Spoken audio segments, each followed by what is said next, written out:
bem-vindas ao Sinta-se Bem. Eu sou Olga Goulart e hoje eu tenho a honra, a alegria de estar aqui com a doutora Ana Cláudia Quintana. Tudo bom, Ana Cláudia? Que alegria falar com você. Tudo ótimo, tudo ótimo.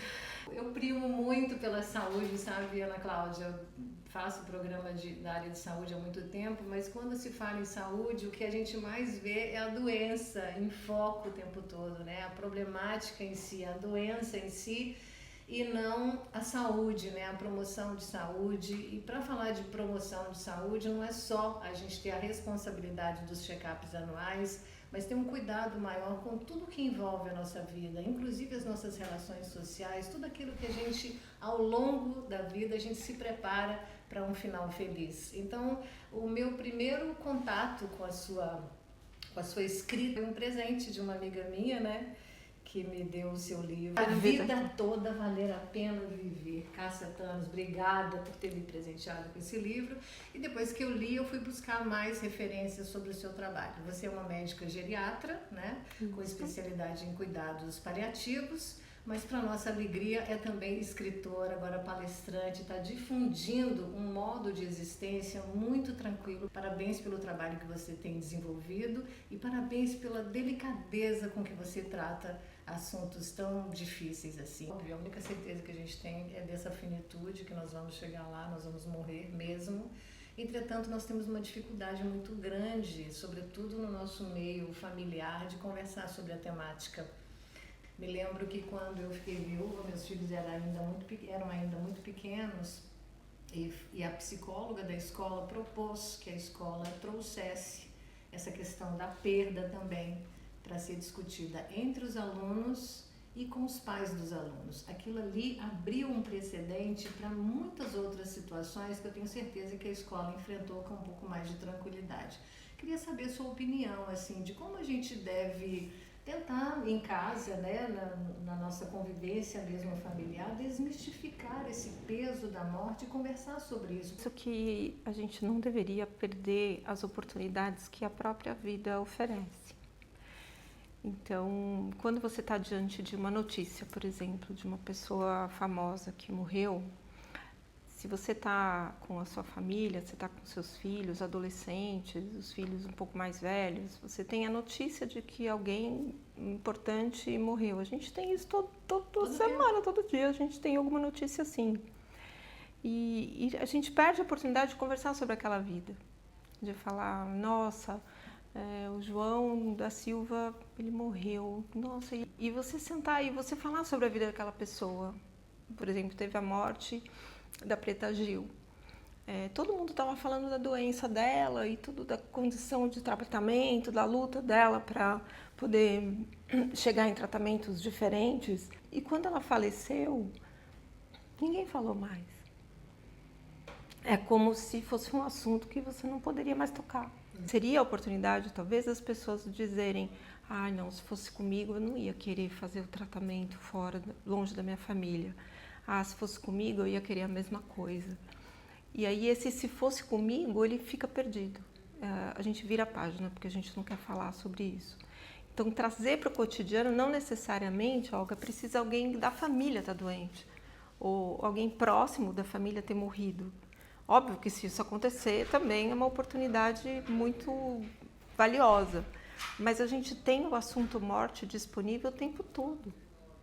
E a gente não aproveita esse momento para internalizar a conversa, o diálogo sobre os nossos propósitos, sobre o que é dignidade para a gente, o que é sentido de ser cuidado ou não, como eu me sentiria sendo frágil. Ninguém quer nem pensar sobre isso, só que se você não pensar, vai acontecer do mesmo jeito. Né? Exatamente. A gente precisa tirar um pouco desse peso, assim como tirar o peso também de um diagnóstico qualquer, de um câncer, de um problema que supostamente esse diagnóstico já vem com a palavra morte associada a ele, né? Já chega na nossa cabeça com esse medo. Se você tem milhões de possibilidades de tratamentos e de condução da situação, aquilo ali cai por terra imediatamente. A única coisa que você pensa é no fim, é no sofrimento, é na dor. Entretanto, existem maneiras também para você se preparar para o enfrentamento, né? Porque infelizmente não nascemos com com um plano de voo que vai ser cumprido tal qual a gente gostaria, né? Na condição de mãe, né? de ter filhos, ou na condição de filha também. A minha mãe não deve ter aprendido muito comigo, assim como eu também aprendi com os meus filhos, e isso é o sentido da nossa existência, né? É a gente se dar a oportunidade de aprender com cada coisa que você tem que enfrentar, inclusive doença. Então, quando eu falo no meu programa, né, que ficou no ar por muitos anos, na TV aberta e em rádio também, veículos de comunicação maiores, era um programa de saúde que falava de doença, que levava especialistas médicos todos os dias, mas nas entrelinhas eu levava sempre o que promovia a saúde também. Desde uma boa caminhada, como uma meditação, quanto a uma convivência social, quanto à iluminação da sua casa, ou seja, o seu bem-estar está ligado a tantas coisas, e tantas coisas simples que você não precisa nem de despender muito dinheiro, muito recurso para tê-las, como um almoço à mesa, almoçar realmente sentado à mesa e prestando atenção na comida, né? Conversar com alguém, escutando o que a pessoa tem a te dizer e não comparando algo que você tem a dizer naquele momento. Enfim, são algumas sutilezas que somente a existência, somente quem vive mais começa a aprimorar muito essa percepção. Você não acha? Eu penso que a gente tem uma ideia fantasiosa de que tudo que nós tivermos de programação vai acontecer do jeito que a gente quer. Então, você faz, né, a gente está chegando perto aí do final do ano, tem a história de você, quero que aqui... A lista. E começa aquela coisa, quero esquecer esse ano, né, quero que acabe logo, foi um ano difícil. Então, tudo que é complexo você quer esquecer logo. E você faz planos sempre incluindo somente coisas boas para acontecer no seu próximo ano. Ninguém tem agenda, Olga, para ter câncer o ano que vem. Falar assim, nossa, a gente estava falando agora há pouco de aposentadoria. Não, quando eu vou aposentar, aí tudo bem. Aí eu posso ter um câncer, porque aí eu tenho tempo de fazer quimioterapia, de fazer o agendamento dos exames. Não, aí eu posso ter um AVC tranquilo, né? Porque aí não vai ter trabalho de eu ter que ir para o trabalho ou ter que falar com alguém que trabalha com a arte da palavra, né? Então, eu posso ter um AVC. A gente não tem agenda. Não tem espaço de tempo disponível, nem de energia, para você passar por situações complexas de adoecimento. Ou você passar por um revés profissional, um revés financeiro. O ano que vem eu posso falir, não tem problema, né? Porque, né, estou com uma reservinha agora, eu posso falir. Então, não tem isso na nossa ideia. Só que a vida tem esses planos para a gente. E nós precisamos ser capazes de olhar para esses acontecimentos como alguém que se preparou para eles. Então, quando você fala, a caminhada, a iluminação, o seu bem-estar nesse momento, você realmente ter consciência do que você está se alimentando, isso implica em duas grandes vitórias. Uma, você está presente nos momentos de prazer da sua vida, mesmo que cotidianos. E o corpo, ele é tão inteligente que ele te sinaliza quando algo te faz bem, né? Não é? Você se sente mais leve, você entra num lugar, você fala, nossa, que confortável tá aqui. Você tá numa festa, o seu corpo também te diz até que horas você tem que ficar ali, mas a gente não presta atenção na gente mesmo, né? A gente tá tão voltado pro lado de fora. E sempre no futuro para as coisas boas que a gente quer que aconteça. Exato. Ou preocupado em evitar as coisas ruins que a gente não quer que aconteça. Mas ainda que você tenha a possibilidade de viver bem esse momento presente, você está cultivando dentro do nosso corpo, do teu corpo, o eu, do meu, enfim, do nosso, quando a gente está presente nessa condição de estar feliz dentro desta nave aqui, você propicia esse corpo a aumentar a reserva dele. Então, a gente tem muito esse conceito na geriatria, a reserva funcional. O que é reserva funcional? É a tua energia, é teu combustível para dar conta de coisas que estão acima do seu limite. Então, pode ser uma coisa boa. Então, eu tenho... Minha filha mora fora do Brasil. Ela tem um grande evento, vai ter uma formatura, vai ter uma festa de aniversário, ela vai se casar. Eu vou ter que fazer um esforço acima do meu limite. para poder encarar a viagem, ficar lá, ajudar a fazer as coisas, eu tenho que me esforçar. E aí eu tenho reserva funcional. Não é só uma reserva de dinheiro, é uma reserva de função do seu corpo. Isso. Então pode ser uma coisa boa. Agora vai nascer a minha neta da minha enteada.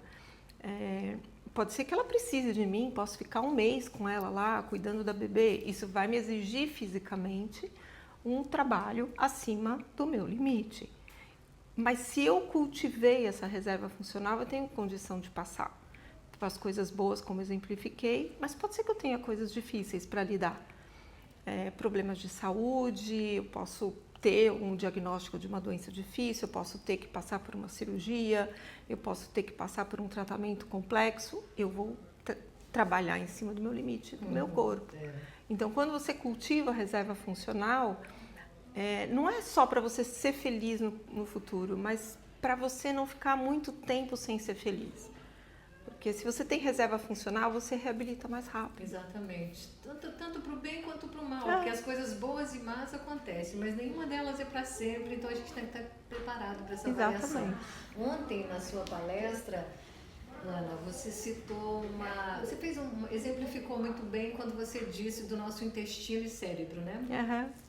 Que são esse parzinho tão perfeito. Eu diria que o intestino é mais perfeito ainda, porque ele é mais palpável, né? Ele expurga mesmo aquilo que não está te fazendo bem. Que bom que é assim, né? Entretanto, para nossa cabeça, a gente acumula muita dor, muita mágoa, muito ressentimento. Eu não tenho a menor dúvida, não sou médica, mas já conversei com várias pessoas de especialidades diferentes. Com certeza, essa coisa subjetiva que a gente não vê, ela está responsável por muito do nosso adoecimento também e da nossa condição de enfrentamento. Sem dúvida, né? Sem dúvida. Claro. Porque como a gente, na cabeça, nós temos a escolha e nós somos muito imaturos para saber fazer escolhas lúcidas, a gente acaba fazendo a escolha pelo pior para nós. E quando você se intoxica com essas questões, né, de mágoa, de tristeza, de decepção, você fica intoxicado a ponto de você não reconhecer nada do que está acontecendo no momento presente. Que foi o que a gente acabou de falar. O momento presente pode ser ótimo, você está comendo uma comida gostosa, você senta à mesa, você usufrui das suas relações, você vê um dia lindo como esse, você sente o sol, você sente o vento, o ambiente, o aroma do lugar. Mas se você está para dentro de você, só nessa escala de ambiente tóxico, do que já te aconteceu e não está acontecendo mais, mas que você fica ali contemplando e alimentando isso dentro de si, você perde isso. Não dá para estar, a nossa atenção não tem como estar em dois lugares ao mesmo tempo. Por isso que o nosso intestino não precisa da gente pensar por ele, graças a Deus, porque senão a gente faria umas encrencas danadas, né? Então, porque a gente pensa pelas nossas papilas gustativas, né? Exatamente. Aí você faz escolhas para as coisas que você gosta de sentir na sua boca. E dane-se o resto, né? Que se vire para poder resolver. Eu fazer uma conta mais justa. Tipo, eu vou entender o que vai nutrir o meu corpo, o que ele necessita. E depois eu vou dar umas escapulidas em algumas outras coisinhas e vai ficar tudo bem. O problema é que as pessoas escapolem o tempo todo e comer uma salada, uma coisa mais saudável, ou dormir mais cedo, acaba sendo um verdadeiro martírio, né? Eu acho que é sonho de todo mundo chegar no fim da vida, né? Com mais autonomia, sem dar tanto trabalho, coisa que também você exemplificou, mas não tem jeito. Assim como nós nascemos dando trabalho, nós também vamos morrer dando algum tipo de trabalho. Que para quem está do nosso lado, numa convivência que foi construída com amorosidade, a gente faz isso com tanto amor que até na hora da partida esse amor é mais forte para controlar a dor, né? Sem dúvida. E você fala muito lindamente no seu livro sobre alguns pilares da vida, né? Eu me lembro muito bem de você falar, de você lidar com as situações. Ok, se você não gosta de academia, é um direito que você tem, é uma escolha sua. Agora, o importante é como você vai lidar com isso. Porque a gente não vai para a academia para ficar com o corpinho sarado, né? A gente vai para promover a saúde, a gente vai para colocar o nosso corpo em movimento. Eu própria tenho pressão alta, eu sei que para mim atividade física é sim ou sim. Dentro da psiquiatria, por exemplo, a atividade física é sim ou sim também, né? Ou seja, hoje nós já temos resultados, mas muitos trabalhos científicos comprovando que o nosso estilo de vida diz muito sobre como nós vamos envelhecer, né? Não que nós não vamos adoecer ou não vamos morrer, que vamos, né? Mas pelo menos atravessar esses momentos mais difíceis com um pouco mais de capacidade, de condição física para tal. E ter consciência de que toda escolha tem uma consequência. E o fato de você escolher não fazer significa que você precisa ter coragem de enfrentar o que significa não fazer. Não fazer. Porque esse significado das decisões, eles se perdem também num pensamento muito mágico. Vai tudo dar certo. Não, eu creio em Deus, eu tenho fé que nada vai me acontecer.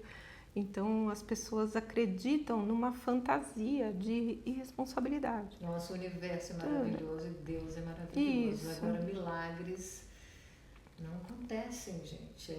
Se vai acontecer, você tem que ter sua participação neles, entendeu? Você é parte desse milagre. Para a gente fazer um resuminho assim desses 9 pilares, eu tenho certeza que você colocou aí o nosso trabalho, a nossa produtividade, a nossa saúde física e mental, né? Relacionamento social, organização financeira também, né? O que mais a gente elenca aí nesse modo de vida, nessa sustentação? Nós precisamos ter uma atenção muito especial com a nossa cognição.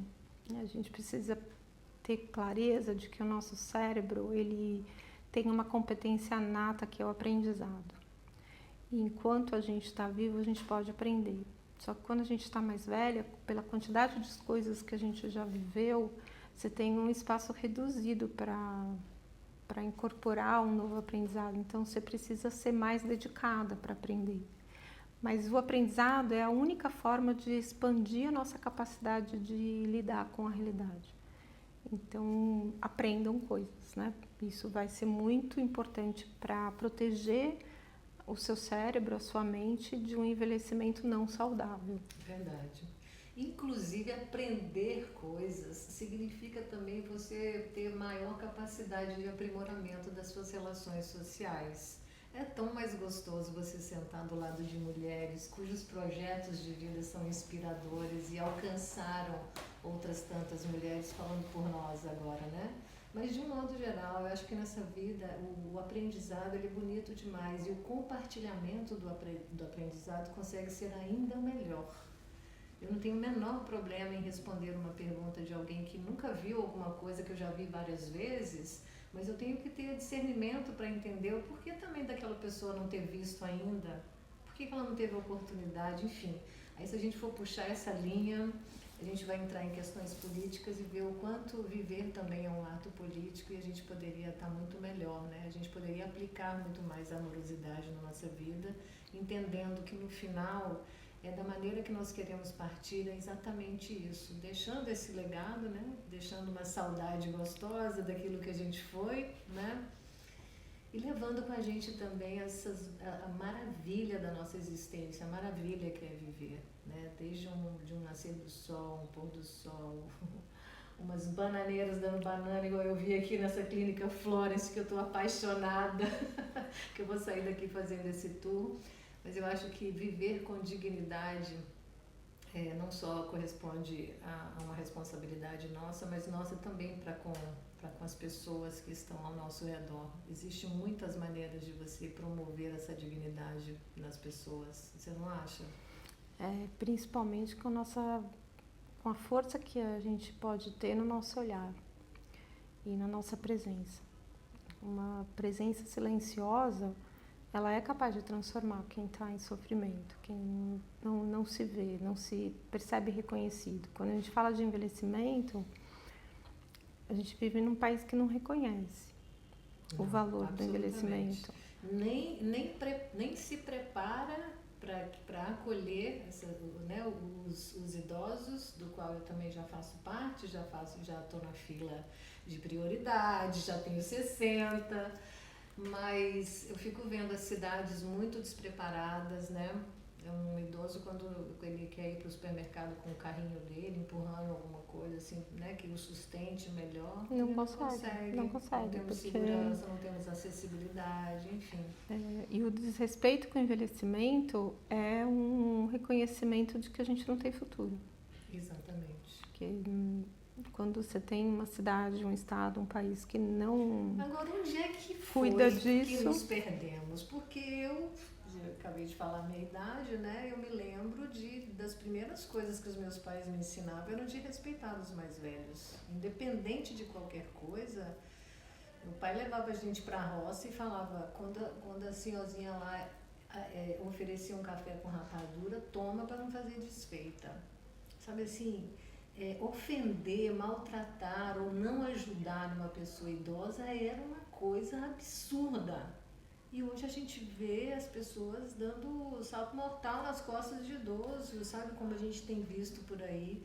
Onde que foi que a gente se perdeu, hein, Ana? A gente se perdeu de si mesmos, né? A gente não perdeu o respeito pelo idoso, a gente perdeu o respeito pela vida. Pela vida. E banalizou esse comportamento, justificou o comportamento. Então, a quantidade de CIDs psiquiátricos que a gente tem agora. É isso mesmo. Tudo é medicalizado, comportamentos todos são problemas que precisam tomar remédio. O remédio não está disponível para todos.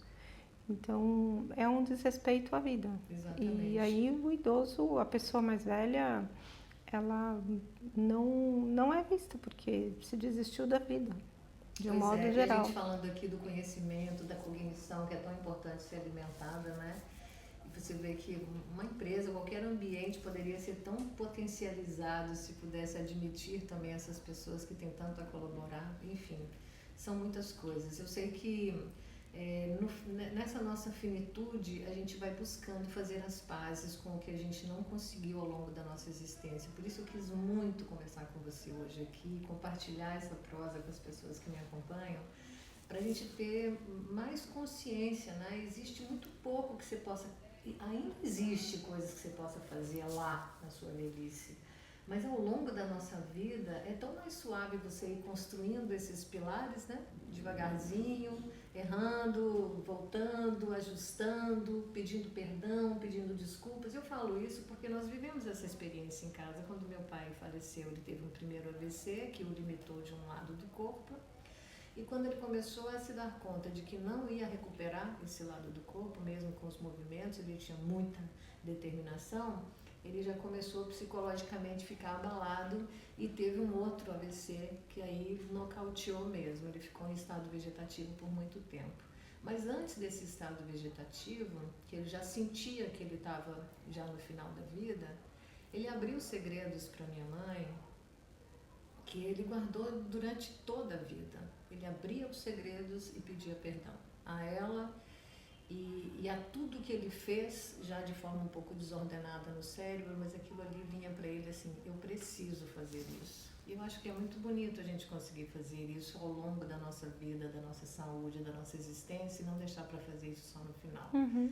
Porque tirar o peso significa ganhar um pouco mais de vida, né? Não falo nem em anos, não. É ganhar uma noite de sono tranquilo, é ganhar tranquilidade, é ganhar confiança em si mesmo, né? Essa liberdade de poder compartilhar a própria intimidade com alguém também é uma coisa que, quando acontece, acontece no fim da vida. Porque talvez a pessoa tenha a sensação de que ela não vai ter que arcar com as consequências do resultado disso. Exato. Ela se sente bem. Ela solta e vai. É isso. Ela sente que ela tem que compartilhar, mas que ela não vai ter. Não é que não vai ter nenhuma consequência, não é isso. Mas que a consequência do que vai acontecer vai ser um pouco amenizado pelo fato da pessoa estar numa condição de fragilidade e tudo mais. Então, esse também é um outro mito, né? De você ter que olhar para as verdades da sua vida e não aceitá-las. E você precisar da validação de uma outra pessoa para considerar a possibilidade de um perdão. Mas isso é tão mais incrível se a gente nem precisasse enganar as pessoas, né? Que a gente não precisasse entrar nessa decisão de que isso não é legal, eu vou fazer, mas eu não vou contar para ninguém. Não é legal. Eu acho que a gente precisava ter A gente tem tempo suficiente, né, para esses ajustes todos. Tem uma história pessoal muito interessante com os meus filhos, porque eu sempre dei para eles muita abertura de falar qualquer coisa. Então a gente conversou sobre todos os perrengues possíveis que podiam acontecer na época da adolescência. A minha filha, quando ela estava com 12 anos, estava ela e uma amiga dela em casa e eu coloquei o Christiane F., Drogada e Prostituída, para elas assistirem. Sim, me lembro muito desse filme. E é um filme antigão. E aí ela falou, mãe, o que você fez? Eu falei, então, é isso, né? Não adianta a gente falar que é feio, que é perigoso, você tem que mostrar, e mostrar através da arte é um bom caminho, né? A arte é maravilhosa. E aí, conversando com ela, com as amigas e tudo mais, ela falava assim, as mães das amigas perguntavam assim, nossa, Maria Paula, você é tão livre, né? Você é tão descolada, tão dona de si e tal, e você vai tão bem na escola, como é que a sua mãe consegue isso? Aí ela tomou um ar de poderosa lá e falou assim, minha mãe é muito cruel. Muito cruel, porque primeiro que eu não preciso esconder nada dela, porque tudo que eu faço de errado, que eu penso em fazer de errado, que eu fiz de errado, era como assim, antes de eu fazer eu já sei que eu vou poder contar para minha mãe. E se eu posso contar para minha mãe, já perdeu a graça ter feito. Então eu já não fiz tanta coisa assim, e aí quando eu fiz alguma coisa que pudesse ser duvidoso, eu confiava nela que ela ia me apoiar se desse algum problema. Eu acho que é o melhor formato que a gente pode estabelecer. E aí a mãe das meninas lá ainda insistiu e falou assim, mas como que você vai tão bem na escola? Ela falou assim, aí ela é mais cruel ainda, porque quando eu chego com uma nota para ela assinar o boletim e tal, ela fala assim, isso aqui é o melhor que você pode fazer? Se isso for o melhor, eu tô com você. Né? Se é o melhor, a gente pode, se o melhor for 5, é o melhor, filha. Eu quero só que você mostre o melhor que você tem. E ela falou assim, aí ela fez um crime, porque agora a minha competição é comigo mesma, né? Eu não tenho que olhar mais para ninguém, né? Menina, é incrível isso. Inclusive você falou de arte aí, eu acho que a sua história permeia muito também. Você começou escrevendo poesias, né? Foi daí que você fez uma palestra na Faculdade de Medicina da USP. Foi. Que muito louca essa história. A morte é um dia que merece a pena viver. E graças ao universo está tudo consagrado assim pela sua forma poética de falar de uma coisa que é parte da vida, que é a nossa finitude também, né? Poesia foi ótimo, porque eu comecei a escrever, sempre escrevi desde adolescente. Linhas pares, não foi? Linhas pares foi o primeiro. E aí eu tinha até um pseudônimo, né, porque eu não queria assumir e tal. E aí, por causa disso, eu dei uma entrevista uma vez que eu prescrevia poesia para os pacientes, né? Especialmente quando eles tinham alguma questão existencial. Então, poesia ajuda muito nisso. Vai para um lugar no teu cérebro que você nunca visitou antes, né? Como eu comentei ontem na palestra. E aí, essa matéria foi feita, foi para o jornal da USP. E aí, por causa dessa matéria, o TEDx me encontrou. Então, me convidou para fazer a palestra lá de 18 minutos na Faculdade de Medicina, que foi os 100 anos da Faculdade de Medicina da USP. Que maravilha. E aí, explodiu, furei a bolha. Gente, eu ouvi 20 minutos da Ana Cláudia, é muito pouco, sabe, pelo tanto que ela tem que falar. Eu adoraria que nós conversássemos aqui por horas a fio, mas eu só queria abrir esse canal para quem ainda não conhece Ana Cláudia Quintana, dizer que ela tem um projeto incrível também, que é o Oasis, né, para além dos seus livros, que super recomendo. Vocês já têm a lista, mas eu vou rememorá-los, tá? Vou deixar para vocês.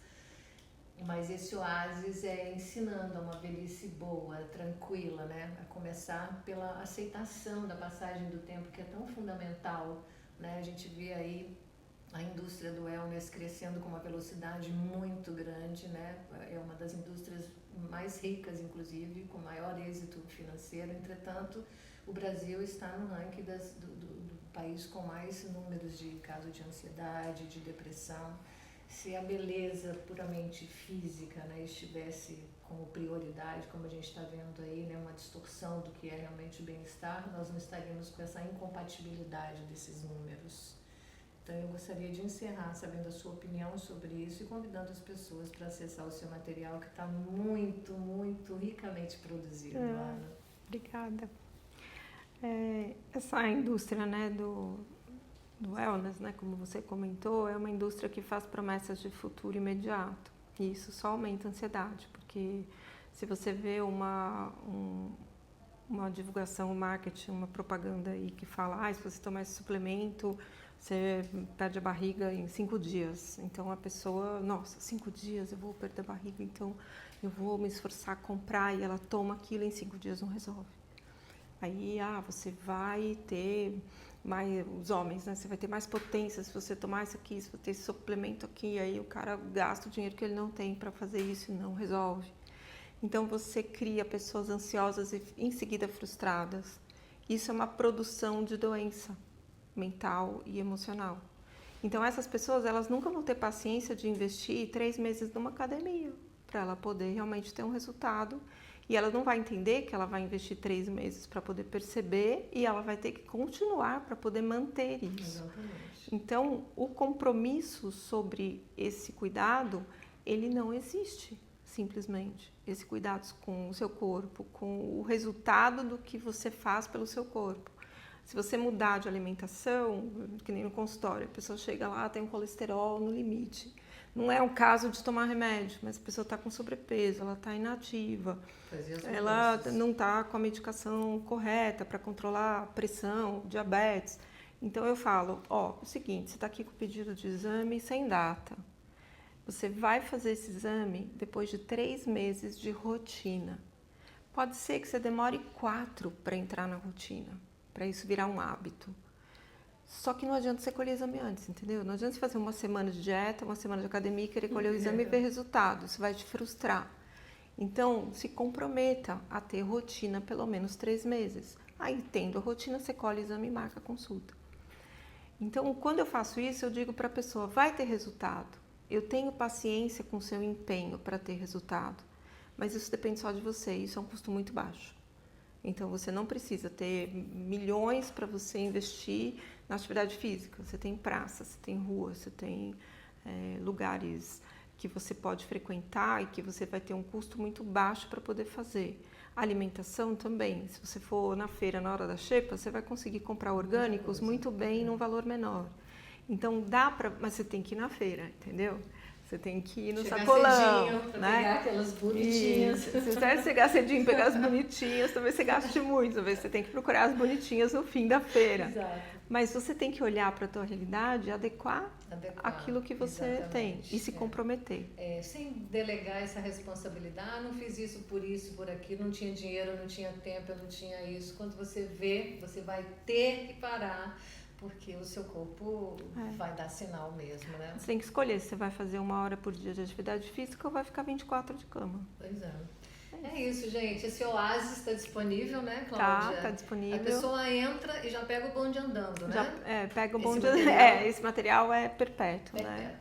Ai, que maravilha. Eu já vou me inscrever, porque dos picadinhos eu já estou bem nutrida, agora eu vou colocar isso. Inclusive essa semana, eu gosto muito de começar a semana abrindo uma caixinha de perguntas, e a pergunta foi, antes de partir dessa para melhor, o que você gostaria de fazer? Tem respostas incríveis e agora, depois dessa conversa, vai ser muito mais gostoso comentar sobre elas.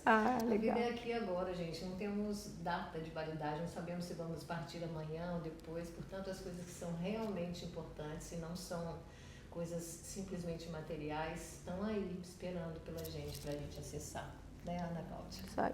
Querida, obrigada, viu? Obrigada. Foi muito prazeroso conhecê-la pessoalmente e muito obrigada por ter dado essa palhinha aqui. Palhinha, né? Até a próxima, pessoal.